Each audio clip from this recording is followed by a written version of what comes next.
Hello friends, ఇంట్లో ఇలాగా తోరణాలకి పూలు మాల కట్టడానికి అయితే తీసుకొచ్చానమాట.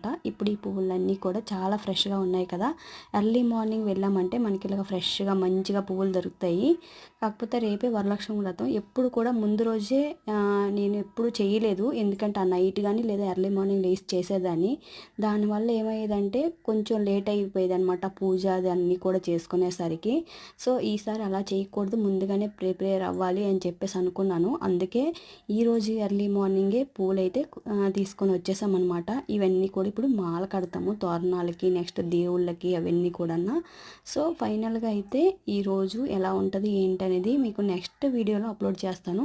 ఇప్పుడు వరకు అయితే ఈ మామిడి కొమ్మలు ఇవన్నీ కూడా ఇప్పుడే ఫ్రెష్గా తీసుకొచ్చారనమాట మా హస్బెండ్ వెళ్ళి. సో ఇవన్నీ కూడా మాల కడతాం. డెకరేషన్ కూడా ఇప్పుడే చేసుకున్నాను అనమాట. ఎక్కడెక్కడ పువ్వులు అవన్నీ డెకరేషన్ చేస్తాం అవన్నీ కూడా.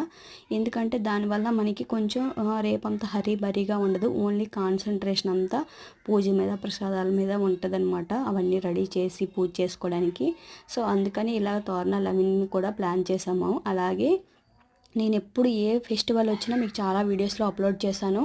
గోరింటాకు అయితే కంపల్సరీగా పెట్టుకుంటాను. అది కూడా నేను హెన్నా అవి పెట్టను అనమాట, మెహందీ అవి నాకు ఇష్టం ఉండదు. గోరింటాకు అంటేనే నాకు చాలా ఇష్టం. ఇలా గోరింటాకు కూడా పెట్టేసుకున్నాను, ఎందుకంటే నైటు అయితే అవ్వదు అని చెప్పేసి. సో అది ఫ్రెండ్స్ ఈరోజు